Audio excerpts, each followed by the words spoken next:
Oui, bonjour Fred et merci beaucoup pour cet échange qui me ravit et très content d'y arriver. Effectivement, je suis directeur expérience client et relations clients de métier. Et j'interviens sur ce métier depuis pas mal d'années maintenant, au sein du groupe SNCF d'abord, et puis dans le groupe ADP, dans le monde des aéroports. J'ai ensuite effectué plusieurs interventions au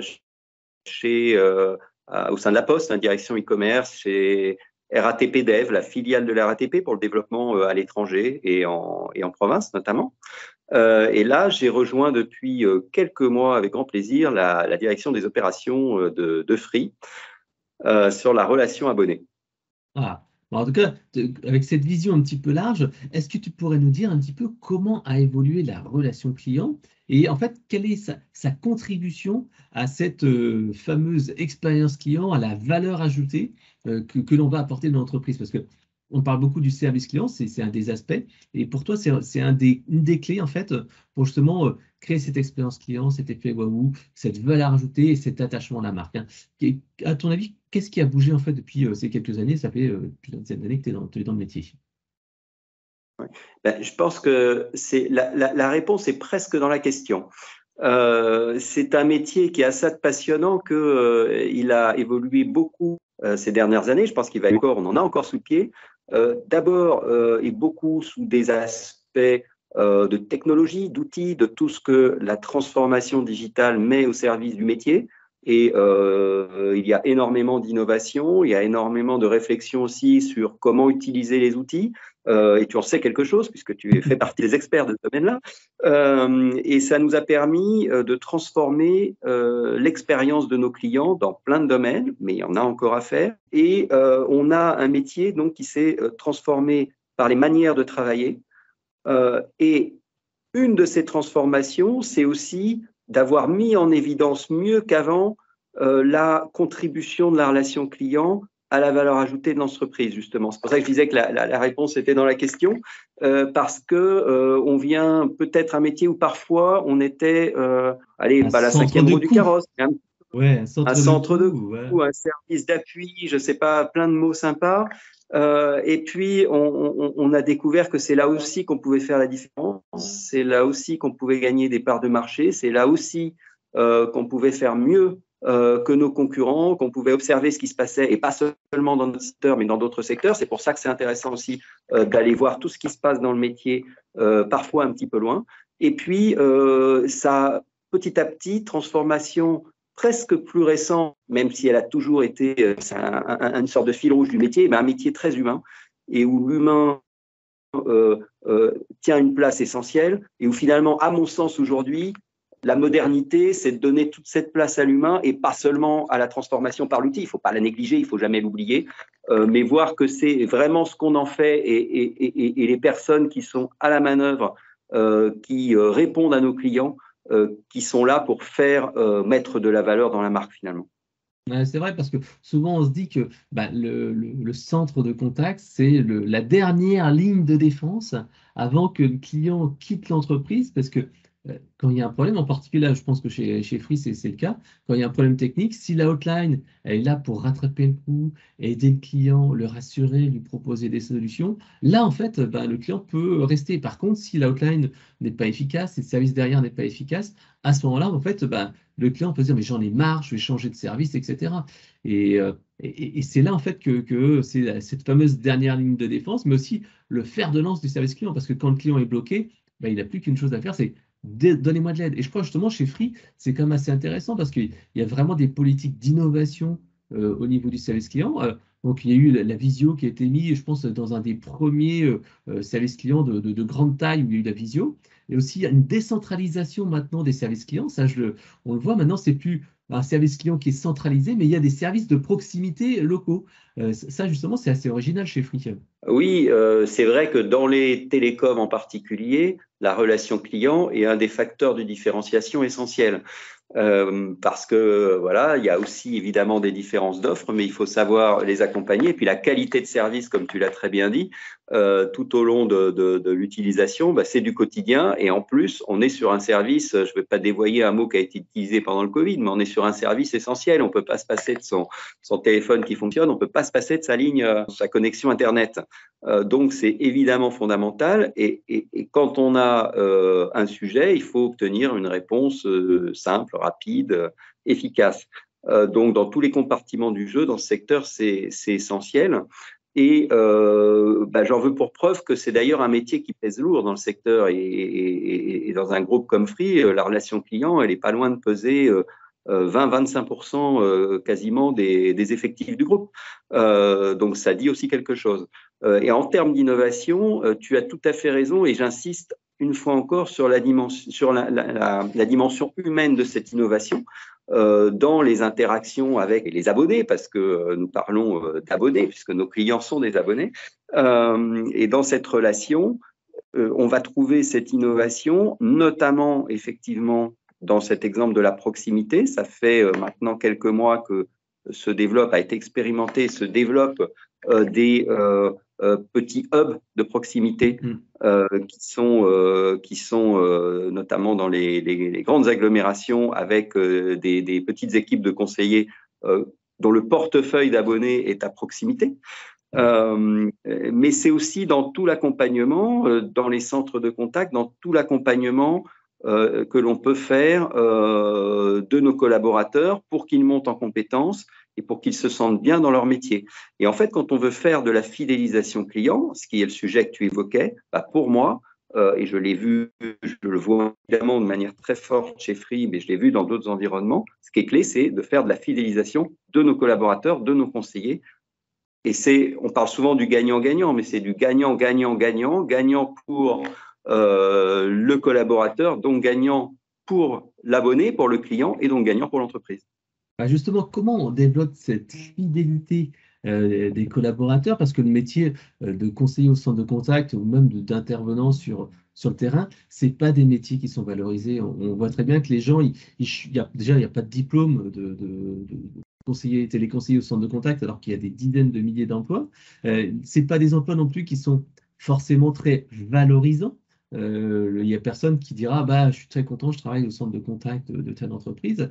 Comment on fait justement pour faire que les clients les collaborateurs soient fiers de travailler pour l'entreprise? Comment peut-on faire pour qu'ils soient engagés et comment on fait pour développer cette culture client, faire en sorte qu'on est là vraiment pour aider le client et cette culture, c'est vrai que quand elle est vraiment présente, on se rend compte que les clients, ils ressentent cette fameuse envie d'aider. Eh bien, en fait, des leviers, soyons modernes, on en a plein, même si, je dis volontairement soyons modernes parce qu'on les connaissait sans doute déjà, mais il fait partie déjà de la culture d'entreprise elle-même de les mettre en avant et de les valoriser. Et je pense au levier de l'évolution interne. C'est un métier où on peut favoriser l'évolution interne et si on sait le faire, c'est un facteur de fidélisation très important. La formation initiale, tu l'as dit, il n'y a pas forcément des diplômes toujours hyper spécifiques. Eh bien, investissons dans la formation, y compris en commençant par travailler sur des contrats de professionnalisation et ensuite de pouvoir accompagner les collaborateurs dans leur évolution, dans leurs envies. Savoir célébrer les résultats, savoir se fixer des objectifs et quand on les atteint, savoir remercier et savoir le dire et savoir célébrer et créer à la fois de la reconnaissance individuelle et de la reconnaissance collective d'équipe. Donc, ce que je décris, c'est les fondamentaux d'un bon management, mais pour moi, c'est résolument moderne parce que n'oublions pas que quoi que fasse un très bon outil, une très bonne interface, quoi que fasse une très bonne intelligence artificielle, l'intelligence collective et bien humaine, c'est finalement très moderne. Et si on travaille ces leviers-là, moi je le constate, c'est pas que des mots. Si on travaille ces leviers-là, eh bien on a des collaborateurs plus satisfaits. Et d'ailleurs nous on développe une enquête régulière, mensuelle, de satisfaction des collaborateurs qui ressemble furieusement à NPS, Le INPS, avec des Employee points. Promoter Score, c'est vrai qu'il existe Voilà, aussi. voilà. On en est très proche. Et derrière, évidemment, bah, ça se ressent dans l'envie et l'empathie que le collaborateur et le conseiller, en l'espèce, va développer vis-à-vis du client au quotidien. Alors évidemment, hein, comme dans tout métier, comme dans toute vie, il y a des moments un peu moins faciles. Mais vraiment, c'est des leviers qui sont pour moi aujourd'hui ceux où on peut faire la différence et on peut refaire la différence, sans négliger évidemment la qualité de l'environnement, les outils, etc. Parce qu'un bon ouvrier doit avoir de bons outils, disait ma maman. Comment fait-on pour que les collaborateurs se sentent vraiment écoutés? Est-ce que par rapport à leur remontée, il y a des plans d'action? Est-ce que vous avez mis en place, par exemple, un parcours de formation? Parce que moi, je le vois souvent, c'est que quand on fait une formation, eh bien, en fait, souvent, on a l'habitude, ça y est, ça va fonctionner pendant 2, 3, 4, 5, 6, 7, X semaines, puis après on reprend le train-train habituel. Comment on fait que ces formations deviennent en fait un réflexe inné directement aux collaborateurs et comment on crée ce levier de confiance? Est-ce que grâce aux enquêtes NPS que vous faites, vous êtes transparent, vous faites un baromètre, vous envoyez une enquête entre guillemets, ce qu'on appelle les enquêtes pulse, en disant bah tiens voilà, vous nous remontez tel truc, il y a telle chose qui t'ont mis en place, est-ce qu'il y a un indicateur qui a été envoyé aux collaborateurs? Comment on fait justement pour, montrer que cet engagement vers le collaborateur n'est pas que des mots, et deux, en fait, comment fait-on pour que les formations deviennent un réflexe pour tous les collaborateurs au quotidien? Oui, alors tu as complètement raison, hein, et d'ailleurs on est bien on est exactement dans la démarche que tu décris. Et c'est même contre-productif comme avec le client d'ailleurs, hein, si on demande l'avis au client mais qu'on ne tient pas compte de son avis, il s'en rend assez vite compte en général et il a du mal à revenir. Ben finalement avec les collaborateurs c'est pareil. Donc effectivement il faut de la confiance et pour avoir de la confiance il faut le maximum de transparence. Alors après, attention, hein, quand on est sur des verbatims individuels, il peut y avoir des cas particuliers et il s'agit de les prendre comme tels. Mais, et donc, il faut d'abord écouter. Quand je dis écouter, c'est lire tous les verbatims, c'est les partager au niveau managérial. Donc ça, c'est la partie analyse et écoute. C'est effectivement la transparence sur les résultats. Et après, c'est l'action. Et l'action, c'est un retour sur un maximum de plans d'action. Alors, je dis un maximum parce que on ne peut pas toujours tout faire et que le métier du manager, c'est aussi de prioriser. Prioriser pour des raisons de moyens, de temps disponible. Et donc, les plans d'action, il est essentiel. Alors ça, c'est des fondamentaux qui, d'ailleurs, ne sont pas valables que dans ce domaine-là. Au regard de mon expérience, il est essentiel de prioriser en pondérant les sujets, mais il est essentiel d'avoir des plans d'action et d'avancer. Donc, on a des outils qui s'appellent, par exemple, des forums d'écoute, c'est une manière finalement aussi de faire de l'amélioration continue. Et cette amélioration continue, elle est évidemment sur le management, mais elle est aussi dans ses remontées quand on écoute les collaborateurs. C'est aussi la voix du client, la voix de l'abonné au travers de la voix du collaborateur. Donc, on retrouve l'intérêt du client parce que ça peut être des sujets qui portent sur la formation, sur les conditions de travail, mais ça peut être aussi des sujets qui portent sur les process, l'amélioration des réponses apportées aux clients. Pourquoi pas l'amélioration d'un outil? Donc, on va retrouver l'ensemble du métier. Et alors, pour revenir sur les formations, oui, évidemment, un levier essentiel. Là aussi, en priorisant, ce qui est important, c'est de faire de l'accompagnement un petit peu sur mesure, ciblé. On va retrouver la priorisation. C'est d'arrêter de faire la formation. Bien sûr, il y a des fondamentaux, il y a des nouveaux process, des nouveaux produits, et là, il faut faire des choses un peu plus longues pour tout le monde. Mais c'est de savoir faire le module adapté qui va bien, adapté aux collaborateurs et à un besoin spécifique, un besoin quasiment individualisé. Et ça, pour moi, c'est une des manières de travailler qui est importante pour produire du résultat efficace et pour surtout qu'on ait un retour sur investissement, en l'occurrence un retour sur écoute qui soit efficace. Alors évidemment, hein, je le décris comme ça a l'air facile. Tout n'est pas facile au quotidien, mais on peut vraiment travailler comme ça. Et finalement, faire du sur-mesure, c'est aussi un moyen de faire dans l'économie de moyens, mais au sens positif du terme, c'est-à-dire de ne pas aller développer par exemple, des formations, des modules qui ne soient pas nécessaires à certains collaborateurs et qui peuvent être contre-productifs, c'est-à-dire on me saoule avec des choses dont je n'ai pas besoin. Donc, faut vraiment. Donc finalement, c'est un peu plus compliqué peut-être dans le travail d'analyse, dans le travail de mise en œuvre, mais au final, ça permet d'être quand même beaucoup plus efficace et beaucoup plus pertinent en fait. Ouais, c'est vrai que j'avais vu ça, c'était chez Malakoff Médéric, et en fait, c'était lors de la soirée de lancement du livre de Daniel Rey et Guillaume Antonietti, Culture Client. Et il disait, la personne de Malakoff Médéric, ils avaient laissé tomber, entre guillemets, les grosses formations monolithiques pendant un jour ou deux, où on apprenait les fondamentaux de la relation client, et ils étaient passés plutôt à un système comme tu le fais, de coaching, c'est-à-dire qu'il y a un suivi pendant X semaines, je crois que c'était 5 ou 7 semaines, et tous les matins, il y avait un petit débrief, il y avait un partage d'un retour d'expérience client. Je crois que c'était la minute ou les 5 minutes du client où il disait, tiens, il y a un truc qui s'est passé, machin, etc. Et il y a un petit coaching à suivi. Et le fait d'avoir en fait comme ça une séquence régulière, ça permettait de transformer justement une formation en fait en un réflexe inné. Ça, c'est vrai que c'est super intéressant. Je voulais juste revenir sur la partie exploitation des retours collaborateurs. Est-ce que tu peux nous donner en fait un exemple justement de ce qui a été mis en place suite à ces retours? Alors, d'abord, j'ai encore un peu de recul, hein, donc mon expérience est à la fois grande et limitée.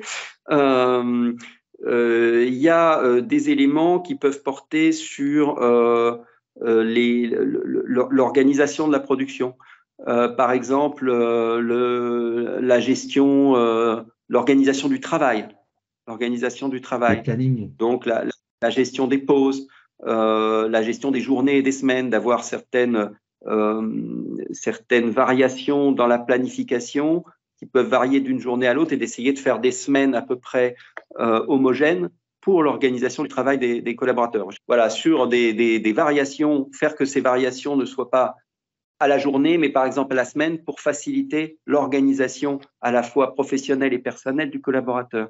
Donc ça, c'est des éléments d'adaptation de la planification dont on a pu prendre conscience grâce à des remontées des collaborateurs et qui demandaient un petit peu d'ingénierie au niveau de la planification, mais qui finalement étaient tout à fait faisables et là encore gagnant-gagnant. Je me souviens que justement dans le domaine aérien, j'avais eu la même chose avec une personne qui était responsable de la relation client et du service client dans une petite compagnie aérienne, et elle me disait que les collaborateurs avaient énormément apprécié son travail parce qu'elle était capable de prévoir un planning un peu plus long, de s'adapter un petit peu aux contraintes et de jongler avec les agendas. Et elle disait, pour moi, c'est beaucoup de travail, mais pour les collaborateurs, c'est vraiment quelque chose qui a changé. Et il disait, oh merci, c'est vraiment sympa avec toi. Au moins, on n'est pas contraint avec l'agenda, on n'a pas des surprises de dernière minute.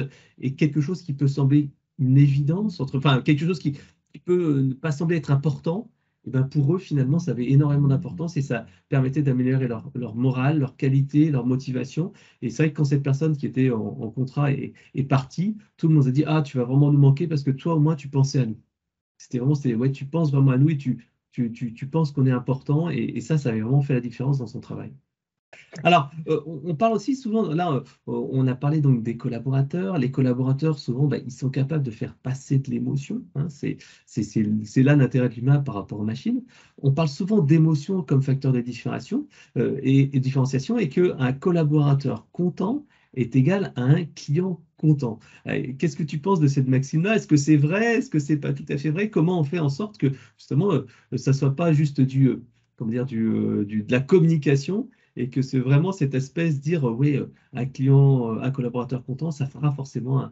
Je crois que c'est tout à fait vrai. Là encore, comme toute règle générale, elle souffre ses exceptions. Et puis, à l'impossible, nul n'est tenu. Et on a parfois des situations clients qui peuvent être compliquées. En fait, pour moi, ce qui est clé, c'est qu'un collaborateur puisse se préoccuper du client, le comprendre sa situation, son environnement. Et je fais beaucoup, dès que je peux, de la double écoute. Et on comprend très vite en écoutant que la manière dont un client va être accueilli va tout changer. Et cette manière, c'est pas un script parfait, prédéfini. Bien sûr, il faut des procédures, bien sûr, il faut des diagnostics, et il faut de la réponse sur le fond. Mais sur la forme, on va déminer une situation qui peut être compliquée pour un client en abonné en lui faisant tout de suite comprendre qu'on va le prendre en charge. Et donc, c'est ce qu'on appelle communément le care en mauvais français, mais c'est très, très concret. C'est concret dans la manière d'aborder un client. Et pour ça, il faut être bien dans ses baskets, il faut être bien dans son job. Si on n'est pas content d'être là, on peut se forcer, c'est difficile, ça va aller sur quelques appels. Il faut vraiment aimer son job et avoir de l'appétence et son produit pour être efficace, pour être le meilleur possible dans ce métier. Donc pour moi, voilà, ça va se travailler par le fait aussi de partager des éléments de la culture d'entreprise, mais de partager du sens aussi, d'expliquer ce qui se passe, d'expliquer les offres, d'expliquer les produits. C'est peut-être des évidences que je dis, mais il faut bien l'avoir dans la checklist et il faut bien prendre le temps de le faire. Et donner du sens, c'est pas seulement d'écrire une offre, mais expliquer pourquoi elle évolue. On est dans un environnement, tu l'as un peu dit tout à l'heure, les télécoms qui sont très tournés, alors a fortiori singulièrement chez Free, tournés sur l'innovation, l'évolution permanente.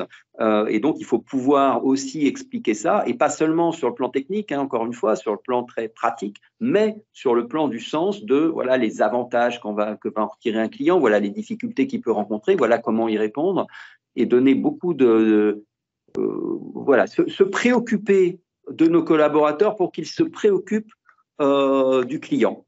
Je ne saurais mieux dire. Ouais, s'ils se sentent considérés, forcément, ils vont faire leur meilleur. Alors, justement, ça résonne en moi, puisque il n'y a pas très longtemps, justement, j'avais ce même échange-là avec Benoît Méronin, qui est justement l'auteur du concept du CARE. Et c'est vrai qu'il me disait qu'il y avait comme ça différents profils de conseillers. Il y avait, par exemple, le conseiller qui est, en fait, entre guillemets, la personne qui essaye vraiment d'aider les gens.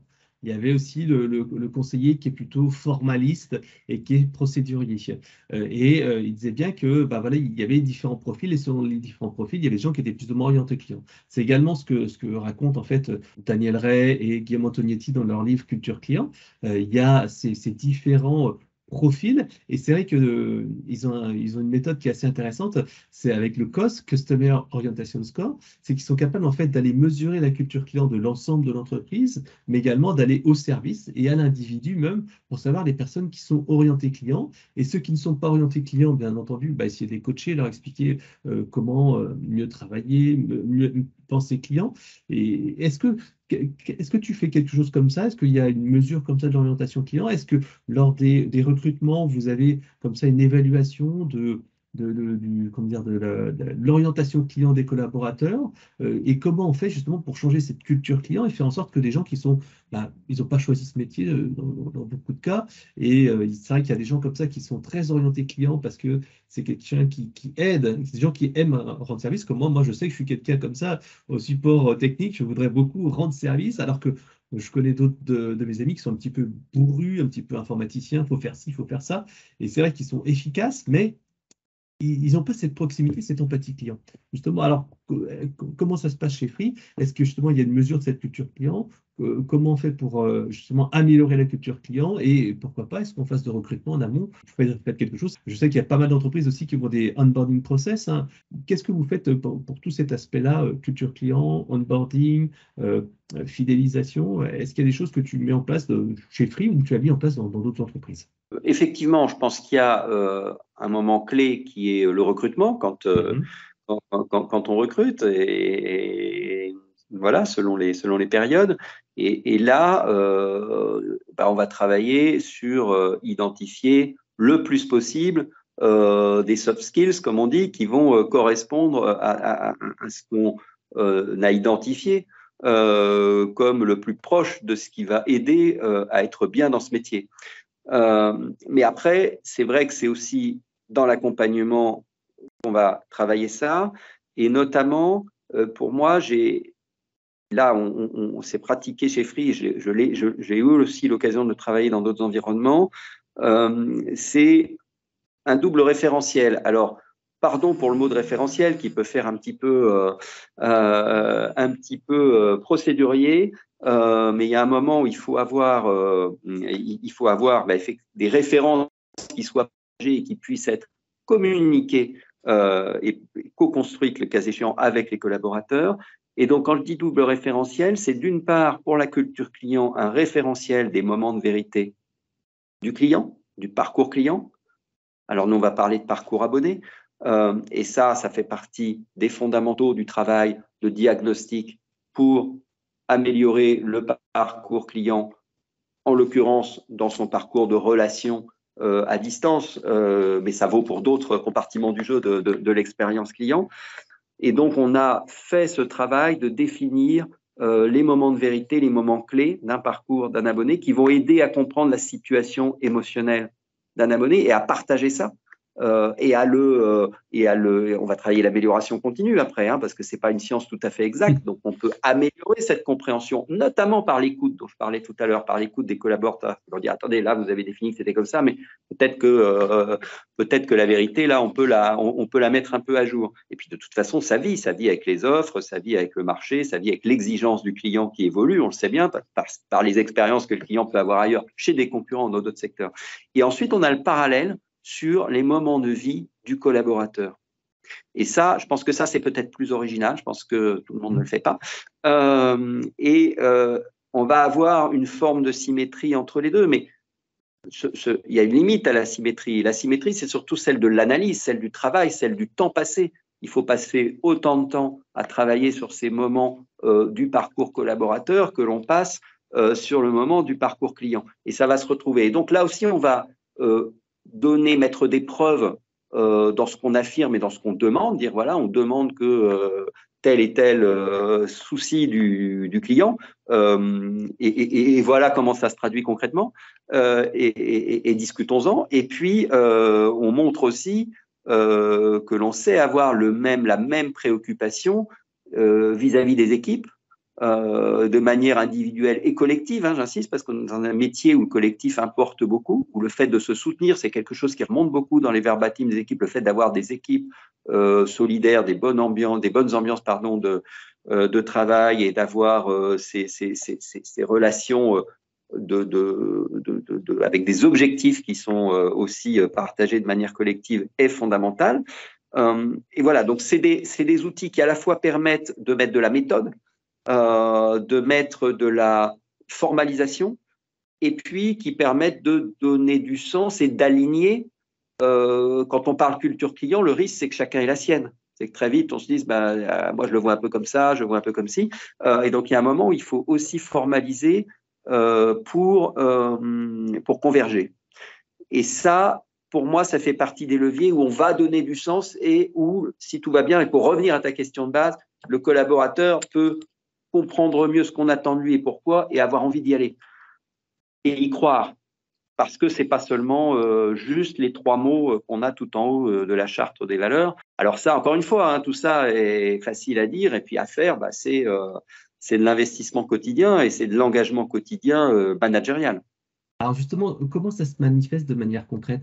Est-ce que par exemple, vous avez une newsletter interne du service client? J'ai vu dans certaines boîtes, il y avait les best failures, où on racontait une situation qui s'était mal passée, et finalement, le collaborateur avait finalement retourné la situation et le client était sympa. Est-ce qu'il y a une réunion de service où on discute des verbatims? Comment ça se manifeste? Est-ce qu'il y a un mur des verbatims? Je l'ai déjà vu dans certaines entreprises, à la cafétéria ou sur le mur du service client, des verbatims. Comment ça se manifeste justement ce retour client, cet engagement, cette valorisation des bonnes pratiques? Parce qu'on voit bien entre la carotte et le bâton, souvent, c'est plutôt se dire la carotte en disant tiens, regardez, celui-là, il fait bien, c'est comme ça qu'il faut faire, faites-le, plutôt que le bâton où les gens se disent ah là, il faut que je dise oui, merci, à la fin, je dois faire le scénario. Comment ça se manifeste, que ce soit chez Free ou dans d'autres services clients? Comment tu fais pour justement donner le bon cap? Alors, le mur des verbatims, ou en tout cas le fait de pouvoir afficher quelque part un certain nombre de verbatims et de les partager, allez, on va dire chaque semaine, les tops et les flops, c'est toujours important parce que voilà, ça permet aussi, je parlais tout à l'heure de convergence, de montrer et parfois de sourire, et ça fait du bien. On le pratiquait notamment à la Poste, à la direction e-commerce. C'est quelque chose qu'on avait mis en place là-bas. Aujourd'hui, il y a un outil qui peut très bien marcher et permettre aussi ce partage-là un peu à dimension variable et déconcentrée. C'est un réseau social interne. C'est ce que nous utilisons de manière très active chez Free et qui va permettre Facebook avec Work ou vous aviez un autre outil parce que je sais Workplace. Ouais, Workplace, d'accord. Et donc, c'est beaucoup utilisé. Ça permet d'échanger effectivement des résultats de qualité, des retours clients, des réponses aux retours clients, des évolutions très spot de process, etc. Donc, à la fois le court terme et puis des sujets d'un peu plus long terme. Et puis, ça va permettre aux équipes, et quand je dis à dimension variable, c'est-à-dire qu'il y a des choses qui peuvent être échangées au niveau de l'ensemble, on va dire national, des équipes, mais il y a aussi la vie de chaque centre, il y a la vie des plateaux, et ça permet aussi d'avoir des communications qui soient adaptées aux différentes situations et un peu sur mesure. Et ça, je pense que c'est un outil à maîtriser parce qu'évidemment, ça donne énormément de possibilités, mais quand ça prend, c'est vraiment extrêmement riche pour être. On n'est jamais seul, en fait. Ouais. On n'est jamais seul. Et je pense que c'est un métier où il faut faire attention à ce qu'un collaborateur ne soit pas seul face au client. Ouais, qu'il y ait toujours quelqu'un qui soit là pour l'aider, partager, au moins qu'il puisse partager son stress et dire c'était dur aujourd'hui, ou au contraire, waouh, j'ai fait un super truc aujourd'hui, je suis super content. L'autonomie n'exclut pas le partage et le soutien. Et le soutien, c'est le soutien managérial, mais c'est aussi le soutien des collègues un peu plus aguerris. C'est aussi le soutien des voilà, il y a les supports, il y a des expertises qui sont complémentaires. Et ce type d'outil permet de connecter les expertises de manière extrêmement fluide. Oui, mais c'est vrai que ces communautés en ligne, enfin communauté, je ne sais pas si on peut appeler ça une communauté en ligne, cet espace d'échange, enfin ouais, je sais pas, cet espace collaboratif d'entreprise, ça permet donc aux personnes de poster, mais aussi de réagir derrière.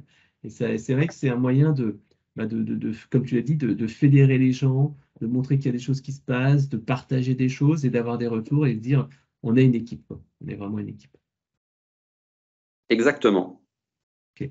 Alors, je crois que ça fait déjà un petit moment qu'on discute et tu vas avoir un rendez-vous dans pas très longtemps. Si tu peux nous donner un petit mot de la fin, pour toi, quelles vont être les tendances à venir et qu'est-ce qu'on doit anticiper pour l'année à venir?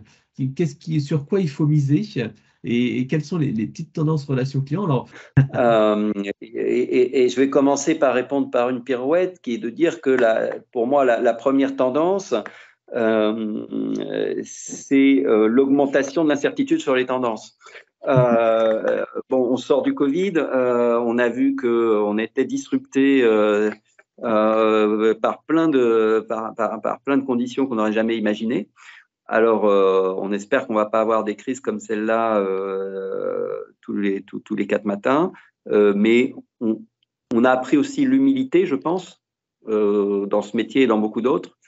Dans un métier qui d'ailleurs a été aussi valorisé par la situation, parce qu'on a vu à quel point c'était important de pouvoir d'avoir de la relation à distance. Et donc, pour moi, la première tendance, c'est de développer l'agilité, pour être un petit peu plus concret, et donc de savoir s'adapter vite et d'adapter. Et là, je réponds de manière générale.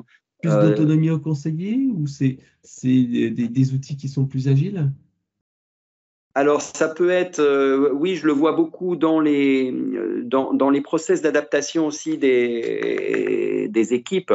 et que ce soit d'ailleurs côté relation client ou côté marketing, expérience client, et sur l'ensemble des métiers qui convergent et qui travaillent pour inventer et essayer de pouvoir s'adapter rapidement à des besoins clients qui évoluent de manière inattendue. Ce que je veux dire, c'est que voilà, on pouvait avoir des plans dans les cartons et dire voilà ce qu'on va faire pour nos clients. Et là, les clients vont nous dire ce qu'on doit faire. Alors, tu vas me dire, c'est pas nouveau, mais je pense que cette tendance s'accélère. Sur les outils, oui, l'automatisation, le self-care client, je préfère le dire comme ça, est évidemment une tendance longue et il n'y a pas de raison qu'elle se ralentisse. Néanmoins, elle a évidemment ses limites et à mon sens, la différenciation, mais je l'ai déjà un peu dit tout à l'heure, mais la tendance, c'est que la différenciation va justement se faire. Tout ce qui ne va pas rentrer dans le self-care, de savoir encore être là, être présent, être joignable, là où le client a besoin de nous et quand il a besoin de nous. Et donc, je viens au canot.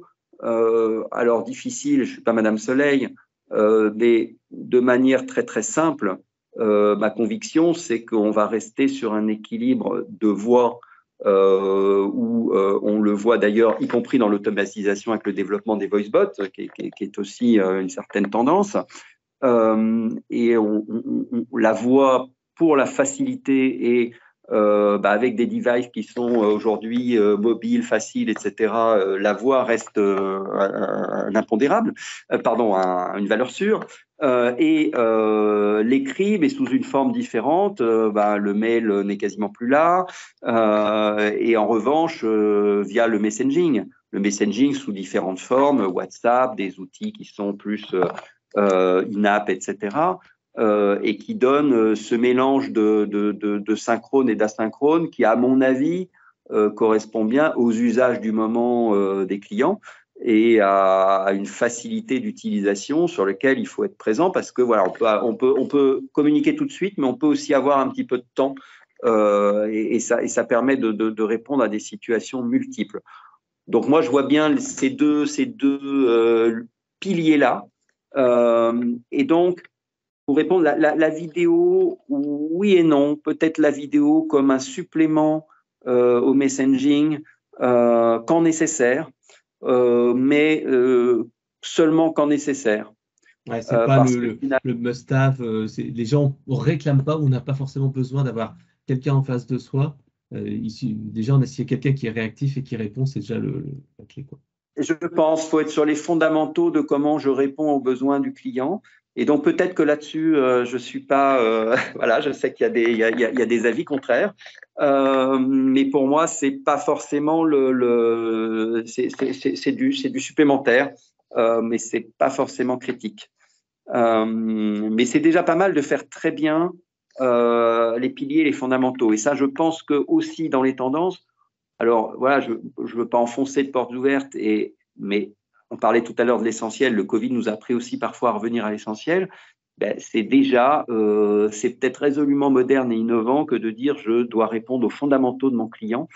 Et c'est pas forcément en lui ouvrant 15 canaux Ouais, si on répond mal, ça sert à rien, au contraire. Il faut répondre bien, il faut être simple aussi. Je pense que la lisibilité, la facilité d'accès est un point clé. Alors, une fois qu'on a dit ça, je n'ai pas répondu complètement certainement à la question et je n'ai pas la formule magique. Mais je vois bien les tendances comme étant de ce côté-là pour quelque temps.